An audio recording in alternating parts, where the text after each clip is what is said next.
Hello mga friends! Meron po tayong tanong mula sa ating isang kaibigan po, at siya ay nagpadala ng video tungkol dito sa Marcos 7:18. Ayan. At ang kanya pong paniniwala at ang kanyang tanong ay, pwede na ba nating kainin ang lahat ng gusto nating kainin? Ano po? Ang sabi doon sa Marcos 7:18, ano po? Sa kaniyang tanong at sa kaniyang sinasabi, ano po, na kino-quote niya doon sa Marcos 7:18, ang sabi doon ni Jesucristo, sinabi niya sa kanila, kayo rin ba ay hindi nakakaunawa? Hindi ba ninyo nalalaman na anumang nasa labas na pumapasok sa tao ay hindi nakapagpaparumi sa kanya?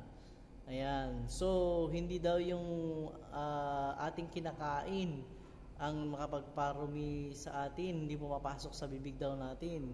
Ano po? Hindi pumapasok sa tao. Kung hindi, ano po daw ang pagpatuloy natin sa 19? Ano po? Hindi daw yung galing sa labas, pumapasok lang kapag dumi sa atin.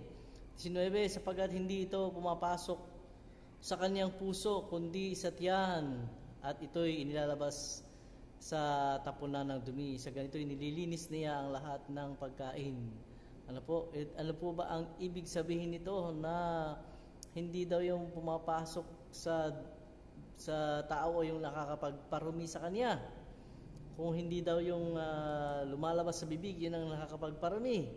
Ano po ba ang totoo dito sa atin pong nabasa na ito? Ito po ba talaga ay pwede nang kainin lahat ng pagkain? Ayan. Pag-aralan po nating mabuti yung yung passage na ito. Ito pong sinabi pa niya, ang lumalabas sa tao ang nagpaparumi sa tao. Ano po? And he said, what comes out of a man that defiles a man? No? Hindi yung nagpapadumi daw yung pumapasok sa tao, yung nasa labas na pumapasok sa tao. Ano po? Kung hindi yung lumalabas sa tao, yun ang nagpaparumi sa kanya. Ano po ba ang ibig sabihin nitong Bible verse na ito? Ayan. Atin pong pag-aralang mabuti, atin pong pag-aralan ng buong chapter, kung atin pong itong titingnan at ating susuriing mabuti yung kabuuan ng yung Mark chapter 7. Ano po? Ang tinutukoy po dito, mga friends, ang tinutukoy po dito yung mga striktong mga batas ng Pariseo, yung tungkol sa ceremonial cleanliness. Yan, hindi po ito tungkol doon sa mga unclean animals. Ito po ay tungkol sa ceremonial cleanliness, yung magiging malinis ceremonially.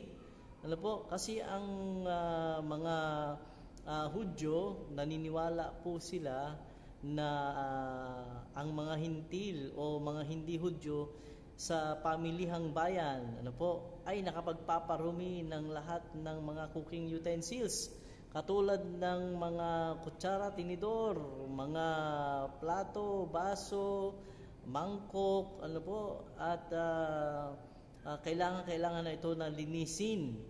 Dahil kapag hindi nila ito nilinis, kapag sakali na hindi na alam na ito ay nahawakan ng mga hintil, ito po ay makapagpapadumi daw sa kanila. Tingnan natin ang sa Marcos 7:1-5. Tingnan natin kung ano po ang sinasabi doon at kung anong pinag-uusapan. Balikan natin sa Marcos 7:1, sabi doon, nang sama-samang lumapit sa kanya mga Pariseo at ang ilan sa mga eskriba na nanggaling sa Jerusalem. Yan. Mga eskriba Pariseo sama-sama nagpunta sa kanya galing sa Jerusalem. Kanilang nakita ang ilan sa kaniyang alagad, yung mga alagad na ating Panginoon Jesucristo, na kumakain ng tinapay na marurumi ang mga kamay. Yung sa mga tuwid ay hindi hinugasan. So, ang pinag-uusapan pala dito ay paghuhugas ng kamay, yung makakarumi ang lahat ng mga bagay pag hindi naghugas ng kamay, lalo na kapag yun ay Sakaling hindi nila alam, nahipo ng mga hintil yung pinaglutuan o yung mga kutsara, tinidor, yung plato, baso, mangkok, yung mga pinaglagyan noon. Kaya ang sabi pa doon, sapagkat ang mga Pariseo at ang lahat ng mga Hudyo ay hindi kumakain malibang makapaghugas na mabuti ng mga kamay na sinusunod ang tradisyon ng matatanda. Hindi pa sila kumakain ng hindi naghuhugas ng kamay. Yun po ay tradisyon. Tradisyon pala pinag-uusapan dito ng paghuhugas ng kamay. Kapag nanggaling sila sa palengke, hindi sila kumakain malibang nalinis nila ang kanilang mga sarili at marami pang ibang bagay ang kanilang sinusunod, gaya ng mga paghuhugas ng mga tasa, mga pitsil at mga lalagyang tanso. Yun pala, napakarami nilang mga seremonya, mga ceremonial law na makapagpaparumi sa kanila kung hindi nila ito gagawin. So kailangan gawin mo nila maglinis lahat ng mga bagay. Verse 5 sabi doon, kaya't siya ay tinanong ng mga Pariseo at mga eskriba, bakit ang iyong mga alagad ay hindi lumalakad ayon sa tradisyon ng matatanda, kundi kumakain ng tinapay na marurumi ang mga kamay? Yung palang pinag-uusapan dito, yung sa pagkain ng hindi naguhugas ng kamay, marurumi ang kanilang mga kamay. So, ang discussion po dito, ang pinag-uusapan dito ay hindi po yung mga unclean animals, mga kapatid, mga kaibigan. Ano po? Ang pinag-uusapan dito, ay hindi yung tungkol sa mga batas, mga utos ng Panginoon na nakalagay sa Leviticus 11 na sinabi ng Panginoon kay Moises mismo na ito yung mga pagkain hindi niyo dapat kainin dahil ito ay marurumi. Ito ay karumal-dumal. Binigay ng Panginoon yung mga kautosan na yon, dahil alam ng Panginoon na kailangan tayo ay maging malusog, malinis. Kahit po nung panahon pa ni Noe, wala pa pong mga Israelita, wala pa mga Hudyo.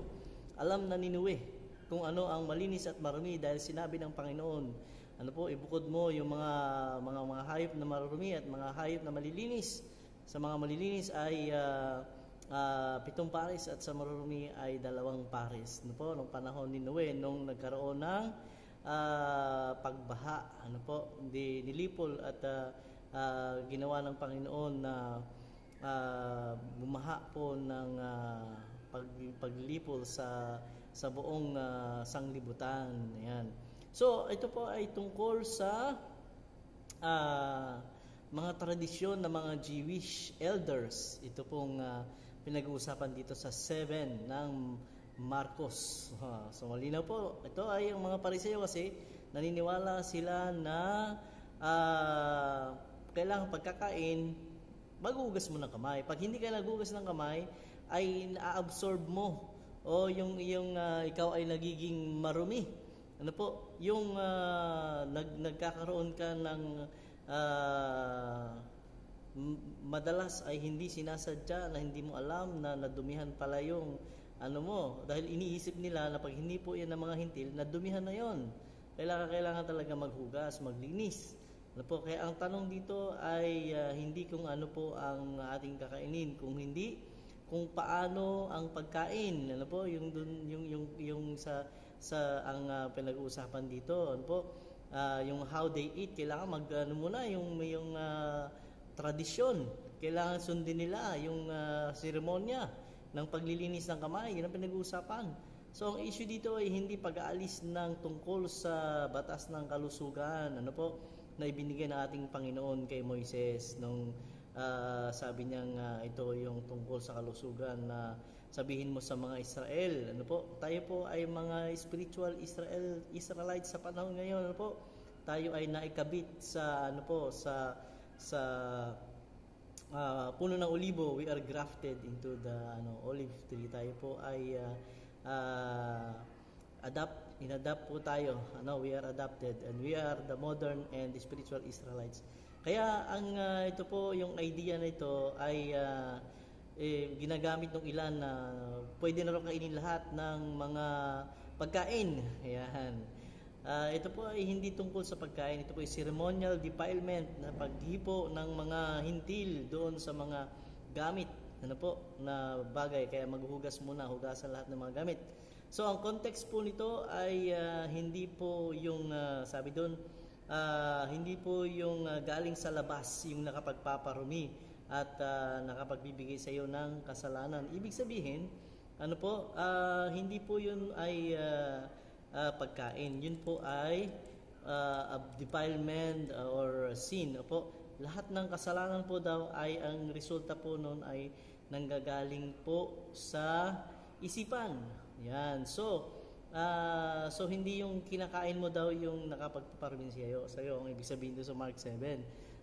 Yung ibig sabihin nun ay yung ceremonial. Kung hindi yung lumalabas sa iyo dahil ang lahat ng karumihan, lahat ng kasalanan ay nanggagaling sa isip. So ang mga Hudyo ay kasi nireject ng mga Hudyo ang kautusan ng Diyos para ma-maintain nila yung kanilang tradisyon. Sa Mark 7:9. Tingnan po natin Mark 7:9. Mark 7:9. Ito sabi po doon. Sinabi pa niya sa kanila, maganda ang paraan ng inyong pagtanggi sa utos ng Diyos upang masunod ang inyong mga tradisyon. Yan, kay tungkol pala sa mga tradisyon Hindi mo pala tungkol sa mga unclean animals. So, ang expression po ng pagsabi po dito ng sunod sa mga tradisyon sa verse ito po ay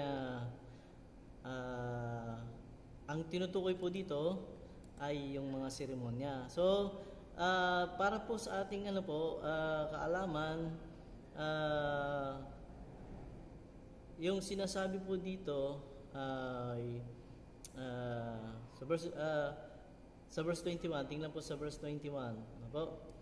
Ang ating Panginoong Hesukristo po, hindi niya at aking mga apostoles, hindi nila kinukonsider na ang mga maruruming hayop ay hindi nila i-consider yan na pagkain. Hindi po yan pagkain, yung mga maruruming at karumal-rumal na mga hayop.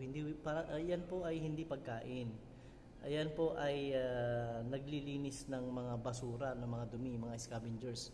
Hindi po yan pagkain. They don't consider it food, yung mga bagay na yon, na mga hayop na yon na karumal-dumal. Sa verse 21, sapagkat mula sa loob, mula sa puso ng tao, lumalabas ang masamang pag-iisip, pakikiapid, pagnanakaw, pagpaslang. Ito pala yung tinutukoy. Yun po, na yung lumalabas sa iyong bibig ang nakapagpaparumi sa iyo sa Mark 7:21. Mula sa loob, mula sa puso ng tao lumalabas ang masamang pag-iisip, pakikiapid, pagnanakaw, pagpaslang. Yun po tinutukoy na yun ang masama ang lumalabas sa yung lumalabas sa bibig ang masama, ang nakasasama. Hindi pumapasok daw. So yung tinutukoy din sa hindi yung pumapasok sa bibig ang nakapagpapasama sa iyo, yun tinutukoy doon yung mga pagkain na hindi naguhugas ng kamay at saka hindi hinugasan yung lahat ng utensils. Yung kasi pag nanggaling sa market, kailangan lahat ng gagamitin mo, hugasan mo, kamay mo, hugasan mo bago ka kumain. Para kay Jesucristo, sa mga disipulo, yung mga unclean animals, hindi yan pagkain, scavengers yan, hindi dapat kainin. So ang issue sa Mark 7 ay hindi tungkol sa sa health. Ito po ay tungkol sa seremonya, which means by eating unclean animals, it's not about health, na tungkol sa unclean animals, but ceremonial defilement, which comes by touching Gentiles and transferring it through foods into the body. So dagdag pa na ang katawan po natin ay templo ng Diyos. Dapat nating ingatan at huwag dudumihan. Pag dinumihan natin, at ang ating templong ito, na ito ay templo ng Diyos, sa ating katawan, ay tayo din ay gigibain ng Diyos. Sabi doon, what know ye not that your body is a temple of God? Ano po? Sa 1 Corinthians 19:20. Ano po? What, know ye not that your body is the temple of God, the Holy Spirit? Ano po? Glorify God in your body.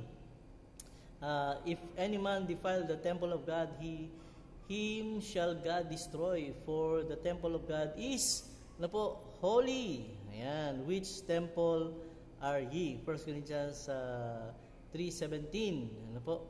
Tignan po natin sa 1 Corinthians 6:19 and 20. Sa unang Korinto 6:19 and 20. Sabi doon, ano po? 19. 1 Corinthians 6:19. O hindi ba galing nyo nalaman na ang inyong katawan ay templo ng Espiritu Santo na nasa inyo, na tinanggap ninyo mula sa Diyos, at kayo ay hindi sa inyong sarili? Verse 20. Tayo po doon. Sapagkat kayo binili sa isang halaga, kaya luwalhatiin ninyo ang inyong katawan. Luwalhatiin ninyo ng inyong katawan ang Diyos. Yan. Pag nilurumihan natin ang templo ng Diyos, ang ating katawan, hindi natin maluluwalhati ang Diyos. Ano po? 1 Corinthians 3:17, ang sabi naman doon.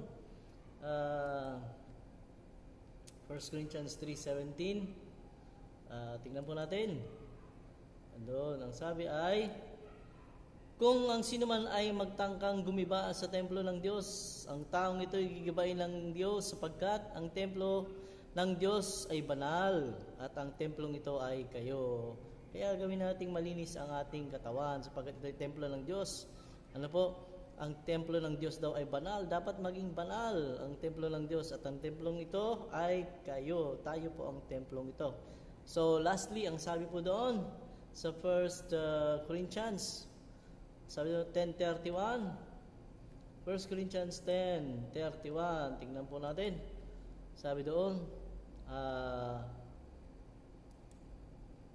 kaya kung kayo man ay kumakain, umiinom o anuman ang inyong ginagawa, gawin ninyo ang lahat sa ikaluluwalhati ng Diyos. Po, nakakaluwalhati ba yung ginagawa natin? Nakakaluwalhati ba yung iniinom natin at ating kinakain? Yan, kailangan yung kakainin natin ay makapagpapaluwalhati sa Diyos. Yan. O yung kumakain tayo ng marurumi, mapagpapaluwalhati ba yun sa Diyos? Hindi. Kung uminom tayo ng mga makakasama sa ating katawan, makakasira sa ating katawan, niluluwalhati ba natin ng Diyos? Hindi. So, kaya suriin nating mabuti, alamin kung ano ang sinasabi sa ating napag-aralan sa sa Marcos 7, ano po, 18 to 20. So hindi po totoo yun na pwede natin kainin ng lahat ng bagay, lahat ng pagkain o lahat ng marurumi. Dahil ang tinutukoy po dito ay hindi yung mga maruruming pagkain, hindi yung mga unclean animals, kung hindi yung paghuhugas ng kamay. God bless mga friends.